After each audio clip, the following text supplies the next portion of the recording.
Welcome to the Simply Real Life podcast. I'm Sarah, the founder of Simply Real Health, here to help you simplify, amplify, and elevate your life. This show is for those of you who want the real talk on how to live a more intuitive and intentional life, a life that's healthy from the inside out, and one that feels more effortless, aligned, simple, and more alive.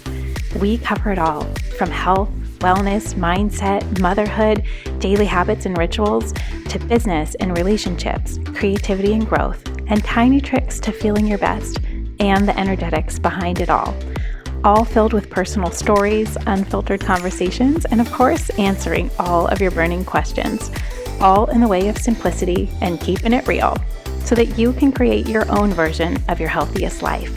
Let's do it. Hi guys, welcome back to the podcast this week. So in today's episode, we have a very efficient sort of episode going on here. And this stems from a question that came in the new year time. There's so much noise going on about health and fitness, and this is the time of year. This is the time when everybody's focusing on that and thinking about it.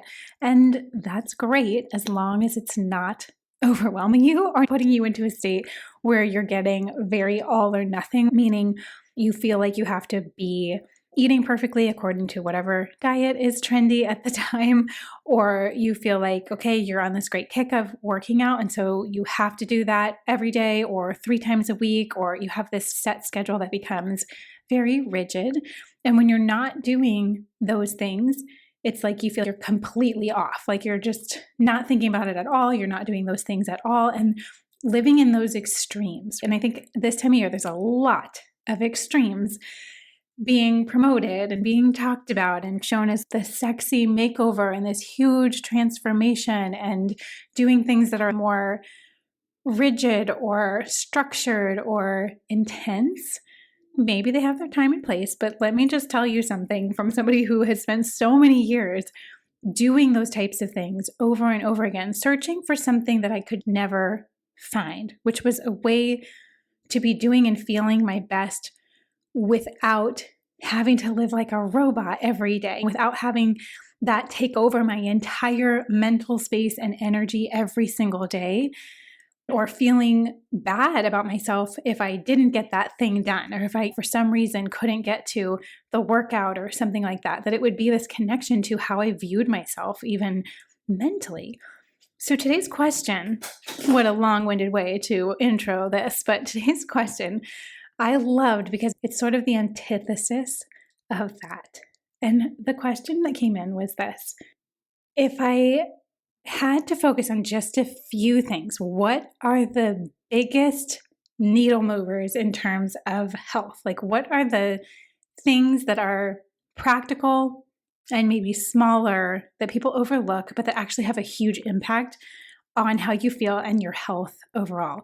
And y'all know I love this question. I love that your brain is even thinking like that, of noticing that there's so much noise and so much focus on this all or nothing mentality with our health, when I know to be true, and I deeply believe that the way to actually live a healthier life that lasts, that is sustainable, that you can live day in and day out, that is not about being perfect, and it's not about, holding these extremely high standards of yourself and or living your life like a robot and having it take over every waking thought that you have, is that the small things are the things that matter. And doing small things in your daily life, or maybe it's a few times a week, it's doing them more often than not as your normal, are the things that actually change your body, your mentality, your emotional state, and your nervous system. Tiny, small things that you do every day have so much more of an impact on how you feel, on how you show up, and on the state of your health overall. But that requires living and seeing your health in a completely different perspective. And it's very opposite like what the cultural norm is, which is the massive changes, the massive transformation, the big sexy stuff. But so much about real actual change in a positive direction is not flashy, and it's not super time intensive, and it's not these big moves. It's so much more about small shifts over time that really do make a difference and matter. So today I thought it might be helpful of like, what are some things, just a few things that I think have the biggest impact on your health? 4 things that you can do daily to improve your health in very big ways. Okay, number 1 would be, none of you are going to be surprised by this, by the way, would be eating more real food. And no matter where you are at in that journey, there is always room to take it a little bit to the next level. So if you are not sure what that is, go back to one of the very early episodes of this podcast where I really break it down and explain what real food is. So go listen to that first, then incorporate it more in your life than you already are, or pick some things out that maybe in your pantry could use a little upgrade, or in your freezer, or take a look at all the stuff in your life. Maybe you look at the ways that you travel, the snacks you pack, or places you stop at the airport. Maybe it's that you take a second to Yelp some restaurants around you that have great salads or fresh food or soups around, that when you know life is busy, that you don't need to be going to the extremes of then the drive-through. But like, what are some places that you can get food that is good for you, that's going to nourish you and fill you up? But maybe it's that you don't have to make it yourself. Or maybe it's some food delivery systems or meal prep services, or you're joining the cooking club with us this month. There are so many different resources out there to help you really start to embrace this concept of real food and bringing it into all the little cracks and crevices of your life. Because when you focus on real food, like real food is the thing that fuels your body and your cells, and it repairs your digestive system. And when your digestive system and your gut is healed, it helps repair even your nervous system and how you think and how you feel. And it is all connected. And so because it is all connected, food is where it starts. There is nothing that changes how you feel more than the food that you eat. It is 90% of the game. It's something that I feel like most people want to ignore because they like to tell themselves that they don't have the time, they don't have the energy, they don't know what to make, they're not sure what to cook. Like, that is why we have things like the cooking club and both cookbooks, because I truly believe that it does not have to be hard, that healthy eating can be simple, it can be easy, and it can be quick. But you have to have some ideas of what that is and what to make. And even starting from a place of picking your favorite type of recipe, your favorite type of food, and upgrading that a little bit to real food, so that you have some options that you love, that you look forward to, that don't feel like you're having to sacrifice anything. Real food is such a beautiful thing because there's so many options. And anything that you could think of has probably originated from a real food version to begin with. Some things like ice cream, pasta, even the most decadent foods you could possibly think of, probably you could do that from scratch or find it in a way that has fewer ingredients or at least no chemicals.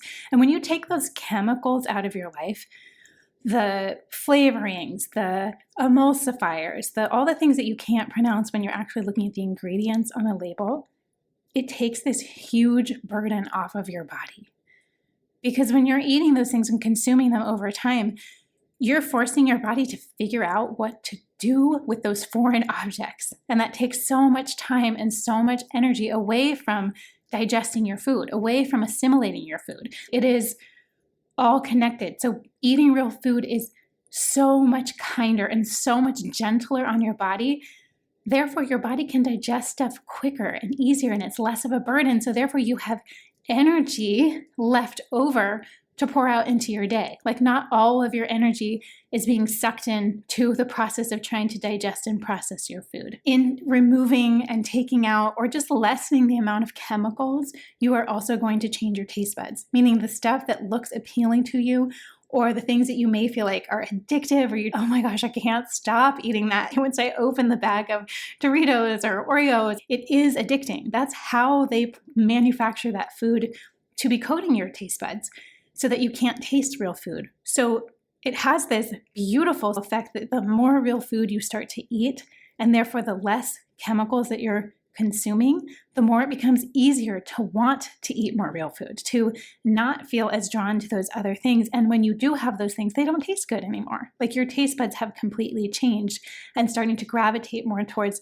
the taste of vegetables, the taste of good protein or fiber. It's insane. And I think a lot of people get stuck in that equation where they feel like they're forcing themselves to eat healthy because they know that they should and they want to feel better, but it feels like this drag. It feels like this, like a punishment. But if you can see the bigger picture, give yourself like a month, maybe 2 months of starting to look at your ingredient labels, starting to find a few better replacements at the store, which by the way, doesn't mean that it has to be more expensive or that it's anything massively different. There can be just slight differences in the same exact food, but in a different brand. It could be completely real food, meaning you could recognize all the ingredients on that label versus the brand that's sitting right next to it that may have 5 times the amount of things. So in any small way, in any amount, in any area of your life that you feel like, okay, I'm ready for the next step. The next step can look so many different ways to so many different people depending where you're at. But starting to think, how can I just bring in more real food so the focus is not on what you're taking away? The focus is not on what you can't have. But by default, the more you start to include more real foods in your life, and of course, there's going to be a week or two where it may feel like, this isn't exactly what I want. I'm kind of forcing myself to do this. Stay with it for 2 weeks. It takes 14 days for your taste buds to change. Stay with it.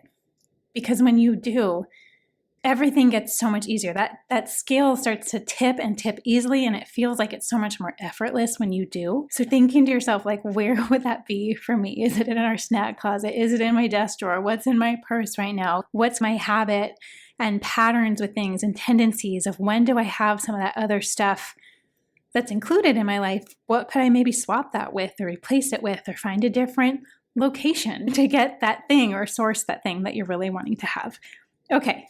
Second thing that you can do is to focus every day, making sure that you're eating vegetables. And I know that sounds like it goes with number one, but it should be said at least 2 meals a day. Hopefully lunch and dinner, you are having some amount of vegetables and some amount of healthy fat or protein. We need both of those things for the amount of nutrients they provide, but also how they stabilize our blood sugar. And if your blood sugar is all over the place, you're eating more processed food or you're snacking all through the day versus having good solid meals, I think this tiny thing can change so much. Just trying to have veggies at lunch and dinner. And if that sounds crazy, start with dinner or start with lunch. Pick one meal where you know for sure at least every day you're getting some sort of vegetables. The second little extra bonus tip on that would be and some sort of protein or healthy fat to help balance your blood sugar. Because when your blood sugar is balanced, you are hungry way less. You feel so much more steady. You feel so much more even. You can make rational decisions. You don't get hangry. It all goes hand in hand, and it can all boil down to one tiny thing. Having vegetables in your life every single day, that's what feeds your cells. It's what truly nourishes your body and helps you produce energy enough to get through your day. The protein and the healthy fat helps stabilize things. So you're not needing to eat every single hour or even every few hours. Learning to eat more efficiently in that way of when you do sit down to eat, even if it's 5 minutes to eat a meal, that's all you need. And how that can make such a big impact versus snacking all day, grabbing random things just because they're there, because you didn't think through or plan stuff out. Such a tiny thing. Takes a little bit of thought, sometimes a little bit of planning, but the impact of that tiny amount of time to plan or make that decision ahead of time for yourself, not in the moment, ahead of time, makes a crazy difference on how you feel and on your health overall. Okay, the third thing is to have some sort of practice of nervous system regulation in your daily life. If daily life seems crazy right now, like how in the world would you have time to do that every day? Start with a few times a week. Start with once a week. I mean, I don't care how you start, just that you do. Because when you do, I think you will start to notice this insane connection between the calmness of your nervous system and everything else in your life, specifically as it relates to hunger and food and the types of foods that you gravitate towards. It is so connected to emotional eating. Having ways to actually release a lot of the stress or emotions or thoughts spinning in our head and just reground ourselves.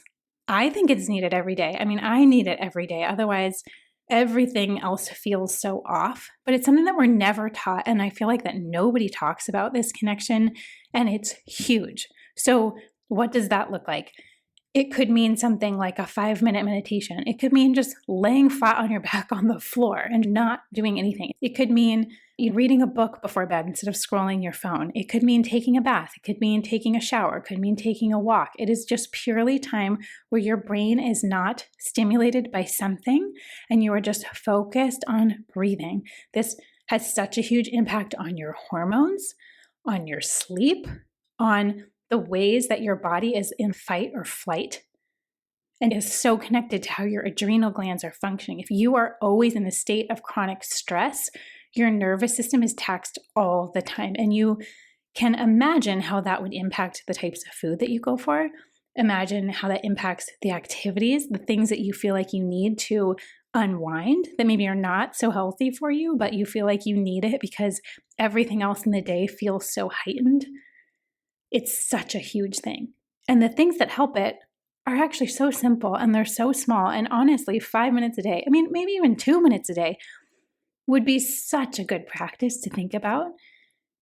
It's less about doing skincare or all this like self-care. It's about letting your body just be and letting it breathe and release all of the stuff from the day that we carry around, all of the stuff we carry around from other people, all of the different energy of the day. We are very energetic beings and we hold onto stuff unless we have ways of releasing that from our body. And so having tiny moments, maybe 1 moment a day to just regulate yourself and remind your body how to work and how to take things more calmly and more slowly, and that like this false sense of urgency doesn't take over everything in your day. It's huge. It's so, so big. So that would be number 3. Number 4 is to have some sort of wind down routine in the evening so that you can go to sleep easily and sleep soundly and get good quality sleep. So as you can see, this might go hand in hand with number 3 on your nervous system, but you have some sort of way or process or timeline for yourself of what the cutoff is from all the chaos of the day.